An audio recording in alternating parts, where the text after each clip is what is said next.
Okay, students, so we are about to start a new chapter that is called Management of Natural Resources. Management of Natural Resources. तो सबसे पहले हमारे पास question है कि ये resources का क्या मतलब है। रिसोर्सेज का क्या मतलब है? रिसोर्सेज का मतलब होता है कोई भी ऐसी चीज जो हमारे काम की हो, कोई भी ऐसी चीज जो हमारे काम की है, हम उसको रिसोर्सेज बोल सकते हैं। और नेचुरल रिसोर्सेज मतलब क्या होगा? वैसे रिसोर्सेज जो नेचर द्वारा हमें दिए गए हैं उनको हम बोलेंगे नेचुरल रिसोर्सेज। तो हम लिख सकते हैं natural resources are things provided to us by nature. Natural resources are things provided to us by nature which can be used to fulfill our needs. अब एक और कहानी मैं आप सुनाता हूं आपको। चिपकू आंदोलन, ये एक आंदोलन था पेड़ों को बचाने के लिए। इंग्लिश में इस आंदोलन को बोलते हैं हग द ट्रीज मूवमेंट। देखो चिपकू का मतलब क्या होता है? चिपक जाना, तो वही इंग्लिश में लिखा गया हग द ट्रीज मूवमेंट। तो आपको लग रहा हो यार ऐसा नाम क्यों रखा गया है, थोड़ी देर में आप समझ जाओगे। तो ये कहानी कहां की आप देखें, हिमालयाज में एक शहर है गारवाल, ठीक है, एक टूरिस्ट स्पॉट है, शायद आपने नाम सुना हो। वहां एक छोटा सा विलेज है रेनी विलेज।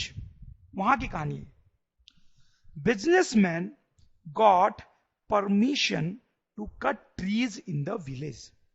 किसी बिजनेसमैन ने गवर्नमेंट से परमिशन ले ली कि रेनू विलेज के जो फॉरेस्ट और ट्रीज है उसको वो काट सके।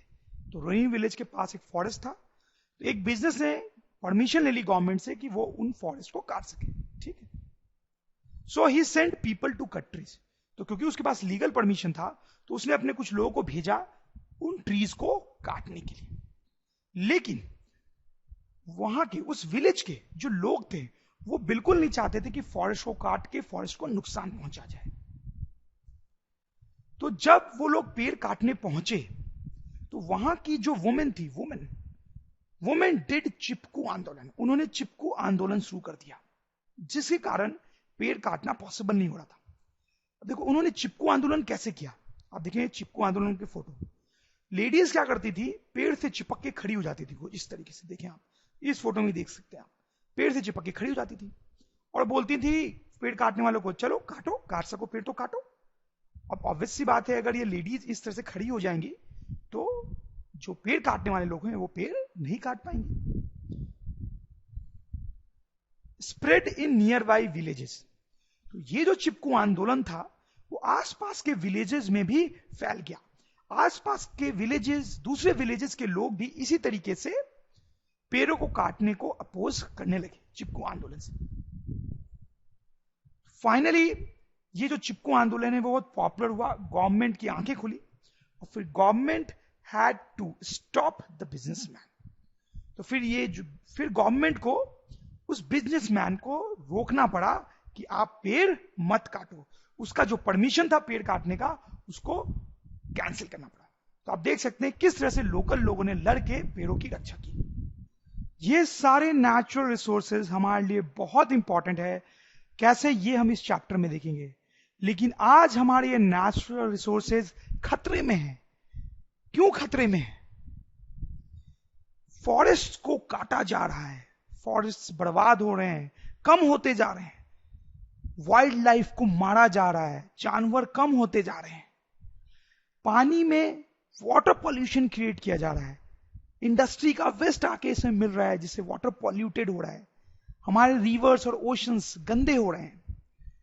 कोल और पेट्रोलियम का हम इतना ज्यादा यूज कर रहे हैं इंडस्ट्रीज में और बाकी जगहों पे कि वो खत्म होने के कगार पे हैं। शायद कुछ सालों बाद हमें कोल और पेट्रोलियम सिर्फ किताबों में ही दिखे। तो हमारे ये जो नेचुरल रिसोर्सेज हैं वो डेंजर में हैं। इसलिए हमें अपने नेचुरल रिसोर्सेज का ख्याल रखने की जरूरत है, हमें उन्हें प्रॉपर तरीके से यूज करने की जरूरत है।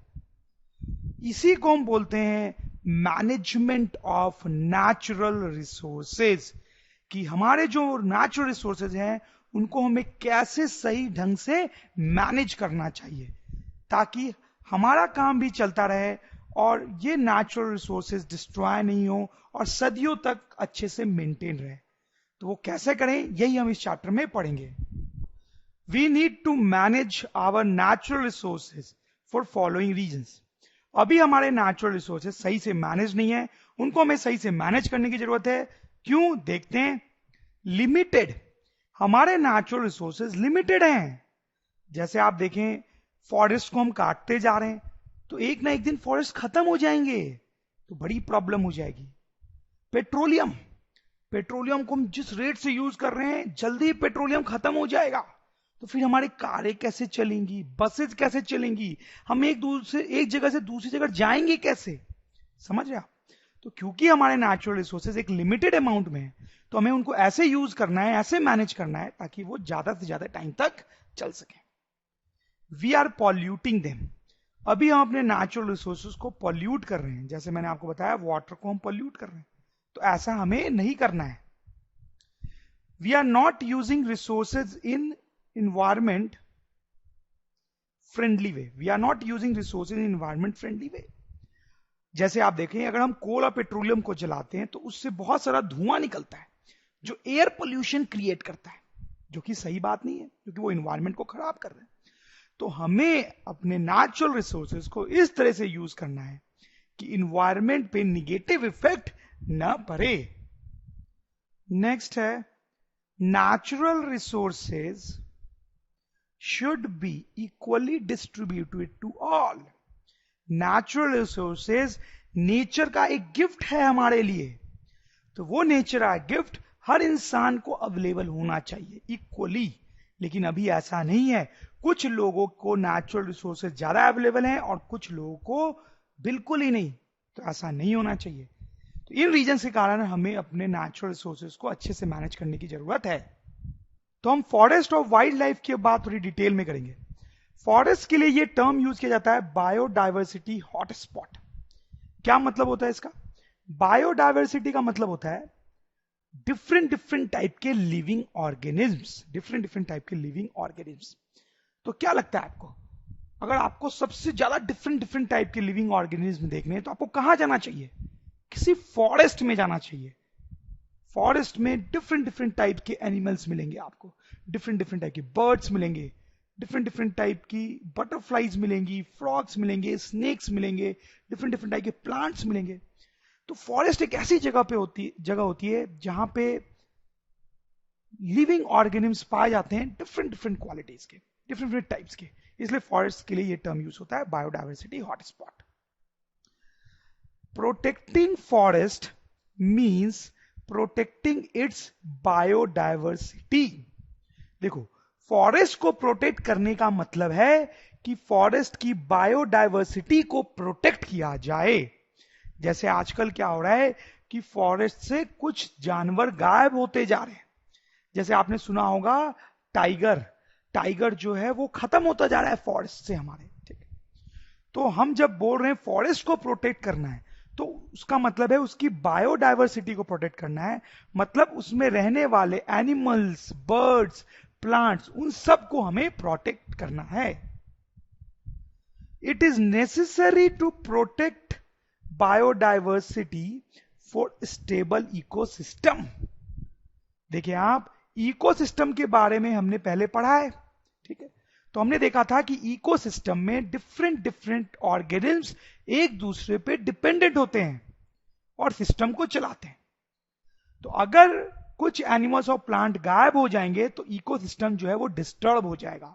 तो स्टेबल इकोसिस्टम के लिए ये जरूरी होता है कि सारे प्लांट्स और एनिमल्स रहें और सही नंबर में रहें, ठीक है। इसलिए बायोडायवर्सिटी को मेंटेन करना बहुत जरूरी है फॉर स्टेबल इकोसिस्टम। तो हम बात कर रहे हैं फॉरेस्ट को सही से मैनेज करने की। तो कौन फॉरेस्ट को सही से मैनेज करेगा? क्या आप और हम मैनेज करते हैं फॉरेस्ट को? नहीं। आप और हम जैसे लोग तो फॉरेस्ट कभी कभार ही जाते हैं कुछ पिकनिक विकनिक मनाने, नहीं तो हमें तो फॉरेस्ट से मिलना ही नहीं होता है, ठीक। तो कुछ लोग होते हैं जिनका फॉरेस्ट में इंटरेस्ट होता है और वो लोग जो हैं वो फॉरेस्ट को मैनेज करते हैं डायरेक्टली या इनडायरेक्टली। वैसे जो लोग होते हैं उनको हम बोलते हैं स्टेक होल्डर्स। ध्यान दें आप इस टर्म पे, स्टेक होल्डर्स। ऐसे स्टेक होल्डर्स का मतलब होता है इंग्लिश में पीपल विथ कंसर्न और interest in something, people with concern और इंटरेस्ट इन समथिंग। ऐसे लोग जिनका किसी चीज में इंटरेस्ट हो उनको बोलते हैं स्टेक होल्डर्स। तो यहां पे हम फॉरेस्ट के स्टेक होल्डर्स की बात करेंगे कि ऐसे कौन कौन से लोग होते हैं जिनको फॉरेस्ट में इंटरेस्ट होता है और उनके इंटरेस्ट से फॉरेस्ट का मैनेजमेंट डिसाइड होता है। देखते हैं कौन कौन से लोग हैं। सबसे पहले हैं people living in and around forest. ऐसे जो लोग जो फॉरेस्ट के इर्द गिर्द या फॉरेस्ट में रहते हैं, समझ लो, जो लोग फॉरेस्ट में रहते हैं या फॉरेस्ट के आसपास रहते हैं, ऑब्वियसली उनको फॉरेस्ट में इंटरेस्ट है क्योंकि फॉरेस्ट से ही उनकी दुनिया चलती है। ठीक है, तो वो लोग को हम बोलेंगे stakeholders of forest. Next आते हैं businessman who run forest, sorry, businessman who require forest products for their factories. जैसे आप देखें फॉरेस्ट के जो प्रोडक्ट्स होते हैं जैसे वुड हो गया, वो फैक्ट्रीज में यूज होता है। ठीक है, तो उस फैक्ट्री के जो बिजनेसमैन होंगे उनको फॉरेस्ट में इंटरेस्ट होगा, तो उनको हम बोलेंगे stakeholders of the forest. Forest department of government, तो आपको पता ही होगा कि गवर्नमेंट का एक फॉरेस्ट डिपार्टमेंट होता है, उसका काम ही होता है फॉरेस्ट में इंटरेस्ट लेना और फॉरेस्ट का ख्याल रखना। नेक्स्ट जो कैटेगरी है वो है forest and wild life activists. ठीक है, देखो कुछ लोग होते हैं ऐसे, उनको फॉरेस्ट से कुछ चाहिए नहीं होता है, ना ही उनका काम होता है फॉरेस्ट का ख्याल रखना, बस उन लोग का इंटरेस्ट होता है फॉरेस्ट में। वो लोग बाय देयर ओन इंटरेस्ट चाहते हैं कि फॉरेस्ट और वाइल्ड लाइफ को प्रोटेक्ट किया जाए, तो उनको हम बोलते हैं forest and wild life activists. तो ये चार तरीके के लोग होते हैं जिनको हम फॉरेस्ट के स्टेक होल्डर्स बोल सकते हैं। कौन कौन? वो लोग जो फॉरेस्ट के इर्द गिर्द रहते हैं, ऑब्वियसली उनको फॉरेस्ट में इंटरेस्ट होगा। ठीक है, वैसे बिजनेसमैन जिनकी फैक्ट्रियां फॉरेस्ट प्रोडक्ट्स पे चलती हैं, ऑब्वियसली उनको फॉरेस्ट में इंटरेस्ट होगा। फॉरेस्ट डिपार्टमेंट ऑफ गवर्नमेंट, उनका तो काम ही है फॉरेस्ट का ध्यान रखना। And forest and wild life activist, तो ये वैसे लोग होते हैं जो बाय इंटरेस्ट फॉरेस्ट का ख्याल रखना चाहते हैं।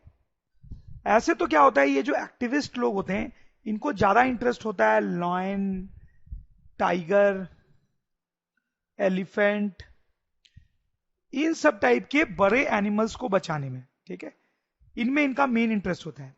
बट इन लोगों को यह बात समझ में आती है कि अगर इन एनिमल्स को बचाना है तो पूरे फॉरेस्ट को ही बचाना पड़ेगा और फॉरेस्ट की बायोडायवर्सिटी को बचाना पड़ेगा, तभी ये एनिमल्स भी जिंदा रह सकते हैं।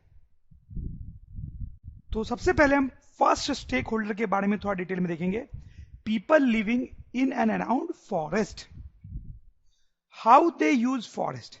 तो सबसे पहले वो फॉरेस्ट का इस्तेमाल किन किन तरीकों से करते हैं, कुछ तरीके देखेंगे उसमें से हम। फर्स्ट है wood for burning to get heat in winter and cooking. तो वो फॉरेस्ट से वुड लेते हैं और वो उस वुड को जलाने के काम में लेते हैं ताकि उनको हीट मिले विंटर में और ताकि उस हीट में वो खाना भी पका सकें। सही बात है, सिंपल सी बात है। Wood for help in agriculture, वो फॉरेस्ट से वुड लेते हैं और उस वुड से वो कुछ ऐसे प्रोडक्ट्स बनाते हैं जिससे उनको एग्रीकल्चर में हेल्प मिलता है। फ्रूट्स, नट्स, मेडिसिनल हर्ब्स, ये तो आप समझ ही रहे हैं, फॉरेस्ट में ये सारी चीजें मिलती हैं, वो फॉरेस्ट से इन सब चीजों को लेते हैं। वुड टू मेक हट्स, ठीक है, जैसे आप देख सकते हैं यहाँ पे ये फॉरेस्ट के पास रहने वाले लोग हैं, उन्होंने अपना हट बना रखा है वुड मटेरियल से। ठीक, ग्रेजिंग कैटल, तो आसपास के जो लोग होते हैं वो अपनी कैटल को ग्रेज कराने के लिए, घास चराने के लिए फॉरेस्ट में ले जाते हैं।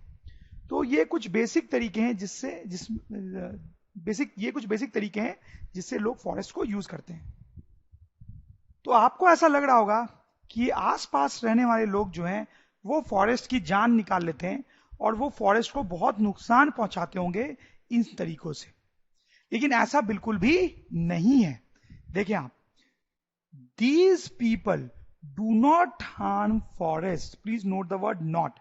ये जो लोग होते हैं वो फॉरेस्ट का यूज जरूर करते हैं लेकिन फॉरेस्ट को नुकसान नहीं पहुंचाते हैं। देखिए आप, they do not cut trees, वो पेड़ नहीं काटते हैं, ध्यान दे, they do not cut trees, वो पेड़ नहीं काटते हैं। दे कट ओनली ब्रांचेज, वो पेड़ के सिर्फ ब्रांचेज को काटते हैं, उनके पत्तों को काटते हैं, जो कि फिर से उग के आ जाते हैं। तो इंपॉर्टेंट पॉइंट इज कि वो पेड़ों को नहीं काटते हैं, पेड़ों की ब्रांचेज को काटते हैं। तो बेसिकली यानी कि वो फॉरेस्ट को इस तरीके से यूज कर रहे हैं ताकि फॉरेस्ट को कोई डैमेज ना हो और उनका काम भी चलता रहे। They have been living with forest for centuries, ये जो लोग हैं वो फॉरेस्ट के इर्द गिर्द सेंचुरीज से रह रहे हैं, सदियों से रह रहे हैं। They know how to maintain forest, इनको पता है कि फॉरेस्ट का ख्याल कैसे रखना होता है और कैसे फॉरेस्ट को इस तरीके से यूज करना होता है ताकि फॉरेस्ट को भी नुकसान ना हो। इंसान तो फॉरेस्ट के आसपास तब से रह रहा है जब से इंसान इस धरती पे आया है, तो कितने सालों से यानी कि फॉरेस्ट के आसपास रह रहा है। तो उससे अगर फॉरेस्ट बर्बाद होने होते तो अभी तक तो पूरे खत्म हो गए होते, तो ऐसा नहीं होता है। जैसे अगर हम इंडिया की बात करें तो इंडिया में फॉरेस्ट का मैनेजमेंट खराब तब से होना शुरू हुआ जब से ब्रिटिशर्स आए, कि ब्रिटिशर्स अपनी बड़ी बड़ी मशीनें लेके आए और फॉरेस्ट के ट्रीज वगैरह को काटना शुरू किया और काट के उनको फैक्ट्रीज में यूज करते थे वो, तब फॉरेस्ट का मैनेजमेंट खराब हुआ, फॉरेस्ट खत्म होने लगे। उससे पहले तो इंडिया में लोग फॉरेस्ट में रहते थे और कभी भी फॉरेस्ट की प्रॉब्लम नहीं आई। अब बात करते हैं दूसरे स्टेक होल्डर यानी बिजनेसमैन और इंडस्ट्रियलिस्ट की। देखिए, forest products are raw materials for many industries, बहुत सारी ऐसी इंडस्ट्रीज होती हैं जिनके लिए फॉरेस्ट प्रोडक्ट्स जो होते हैं वो रॉ मटेरियल का काम करते हैं। जैसे कुछ इंडस्ट्रीज के बारे में आपको बताऊं तो पेपर इंडस्ट्री, पेपर जो होता है वो वुड से बनता है, आपको पता होगा, वुड फॉरेस्ट से आता है, ठीक है।